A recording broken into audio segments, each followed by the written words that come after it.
कराची, जो रोशनियों का शहर कहलाया जाता है, अपनी तारीखी इमारतों, मसरूफ़ बाज़ार और बुलंद-व-बालाद इमारतों के लिए मशहूर है।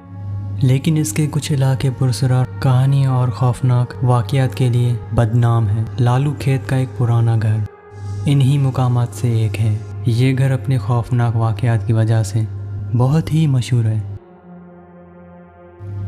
अस्सलामु अलैकुम दोस्तों, मेरा नाम है Kashif. Welcome to my channel scary night stories Urdu. दोस्तों, थंबनेल और टाइटल से तो आपको पता चल गया होगा कि आज की वीडियो किस चीज़ से रिलेटेड है। लेकिन वीडियो में आगे बढ़ने से पहले मैं आप सभी लोगों के साथ एक रिक्वेस्ट करना चाहता हूं। अगर आप लोग हमारे चैनल पर नए हो तो सबसे पहले हमारे चैनल को सब्सक्राइब करें और साथ में बेल आइकन को प्रेस कर लें। इससे होगा ये कि हमारी नई आने वाली वीडियो सबसे पहले आपके पास पहुंचेगी। और अगर दोस्तों अपना वाक़या हमारे साथ शेयर करना चाहते हो तो हमने डिस्क्रिप्शन में व्हाट्सएप नंबर दिया हुआ है, वहाँ पर जाकर अपना वाक़या शेयर कर सकते हैं। तो चलिए बिना किसी टाइम वेस्ट किए इस कहानी को शुरू करते हैं।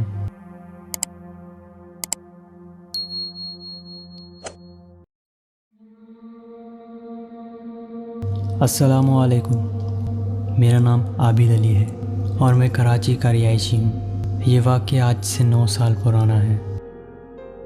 ये वाक़या हमारी फैमिली के साथ पेश आया था जब हम लालू खेत के एक मशहूर घर में रिहाइश वज़ीर थे। ये घर कई सालों पुराना था और अपने मुनफर्द अर्ज़ तामील की वजह से इलाके में बहुत मशहूर था। घर के एक तरफ एक बड़ा दरख्त था जो घर की खूबसूरती में इजाफा करता था। मकामी लोगों का कहना था कि ये दरख्त बहुत ही पुराना है और इस पर जिन्नात का बसेरा है। कई लोग उस दरख्त के पास जाने से बहुत डरते थे और कहते थे इसके नीचे खड़े होने से एक अजीब सा खौफ महसूस होता है। लेकिन हमारी फैमिली इन बातों को महज अफवाह समझते थे।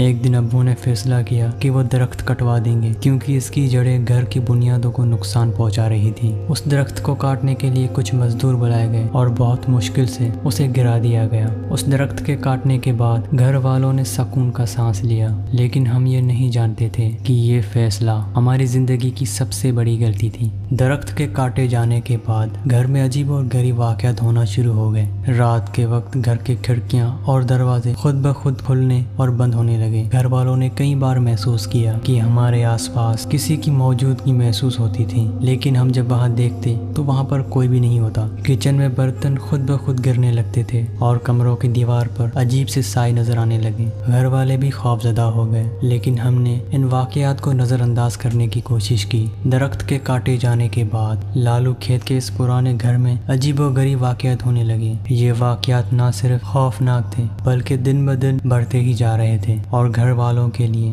वो मामला जिंदगी को मुश्किल बनाते जा रहे थे। सबसे पहला वाकया जो घर वालों ने महसूस किया कि रात के वक्त दरवाजे और खिड़कियों का खुद ब खुद खुलना और उनका बंद होना, जैसे कोई अंदर आ जा रहा हो। एक रात जब घर के सब अफराद सो रहे थे तभी अचानक मेन डोर जोर की आवाज के साथ मेन हॉल का दरवाजा खुल गया। सब घबरा कर उठे और देखा कि दरवाजा खुद ब खुद खुला हुआ है, हालांकि कोई बाहर नहीं था। जब दरवाजे को बंद करने की कोशिश की गई तो वो इतनी शिद्दत से बंद हुआ कि दीवारें तक लरस गई। यही मामला खिड़कियों के साथ भी हुआ। कोई भी वक्त हो खिड़कियां खुद ब खुद खुल जाती और एक ठंडी हवा का झोंका अंदर आ जाता, और कभी कमरों के दरवाजे खुद ब खुद लॉक हो जाते, जैसे कोई गैर मरी ताकत हमारे साथ खेल रही हो। और कभी हॉल से किसी औरत के रोने की आवाज आती। जल्द ही घर वालों ने महसूस किया कि हम अकेले नहीं हैं, हमारे साथ कोई और भी है जो हमें नजर नहीं आता। एक रात मेरे सबसे छोटे भाई ने चीख मारी और उसने दावा किया कि उसने किसी को कमरे के कोने में देखा है। सब वहां पहुंचे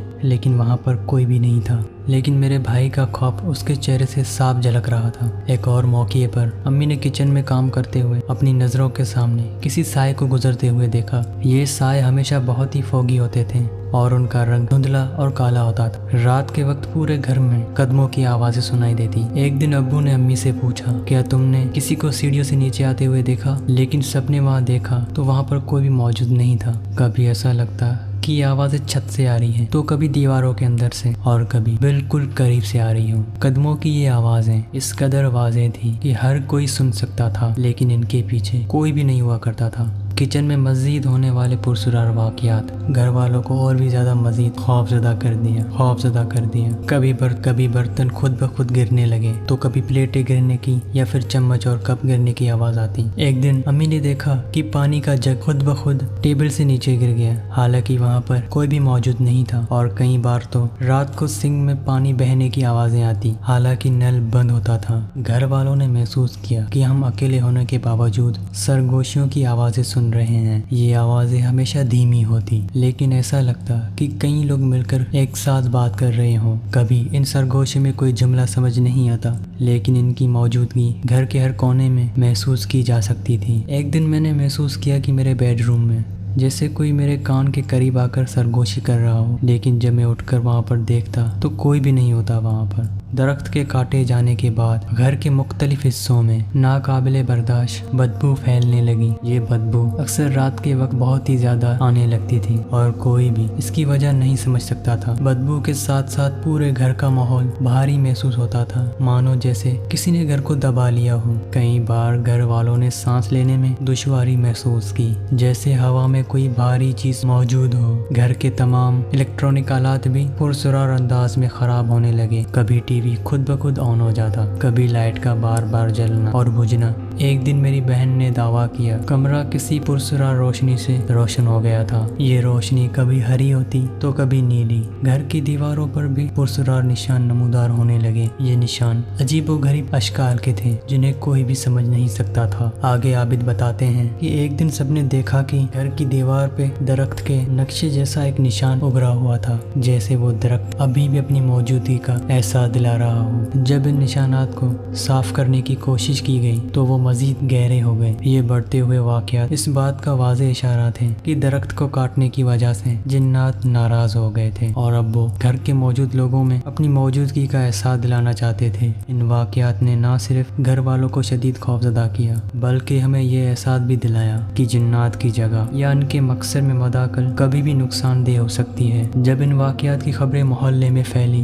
तो कई लोगों ने घर वालों को बताया कि दरख्त को काटने की वजह से ये सब कुछ हो रहा है। एक बूढ़े शख्स ने कहा कि ये दरख्त जिन्नात का घर था, आप लोगों ने इनका मकसद खत्म कर दिया और अब वो आपसे बदला ले रहे हैं। अब्बू को ये बातें सुनकर शदीद खौफ महसूस हुआ, लेकिन इस मसले का हल तलाश करने की कोशिश करने लगे। आबिद आगे बताते हैं कि एक बात अजीब ये थी कि एक रात घर के सभी अफराद को एक अजीब ख्वाब आता है। हमने ख्वाब में दरख्त को देखा जो जल रहा था और उसके अंदर से अजीबोगरीब शक्लें निकल रही थी। जब हम नींद से जागे तो महसूस हुआ कि पूरे घर में एक अजीब सी भारी फिजा छाई हुई है। एक दिन अब्बू ने दरख्त के काटे हुए मुकाम का जायजा लिया तो उन्हें वहाँ अजीबोगरीब निशान नजर आए। ऐसा लगता था जैसे दरख्त के नीचे कोई पुरानी सुरंग या कोई जगह हो। जब उन्होंने मजदूरों को बुलवाकर जमीन खुदवाने का कहा तो वहाँ से कुछ पुराने चम्मच और कुछ बर्तन मिले। मुकामी लोग कहते थे कि ये चीजें जिन्नात के ज़ेरे इस्तेमाल थी और दरख्त इनके लिए एक दरवाजे का काम करता था। इन वाकयात के बाद अब्बू ने फैसला किया ये घर ही छोड़ देंगे, लेकिन जब हम अपना सामान बांधने लगे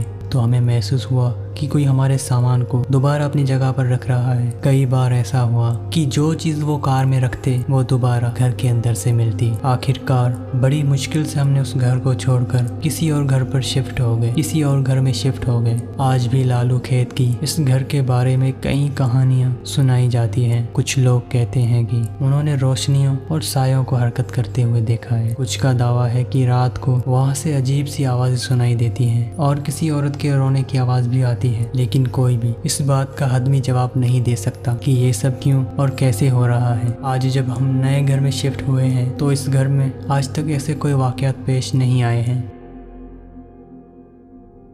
thank you so much Abid भाई। दोस्तों अगर आपको ये वाकया पसंद आया हो तो प्लीज़ अपने दोस्तों के साथ ग्रुप्स में शेयर कीजिए और साथ ही में दोस्तों अगर ये वीडियो आपको पसंद आई हो तो प्लीज़ इस वीडियो को लाइक शेयर करें। और दोस्तों मैंने डिस्क्रिप्शन में अपना व्हाट्सएप नंबर दिया हुआ है, अगर आप लोग अपना वाकया हमारे साथ शेयर करना चाहते हो तो उस नंबर पर सेंड कर सकते हो। और दोस्तों प्लीज़ हमारे चैनल को सब्सक्राइब करें, लाइक करें, शेयर करें। मिलते हैं अगली वीडियो में। Thanks for watching. अल्लाह हाफिज़।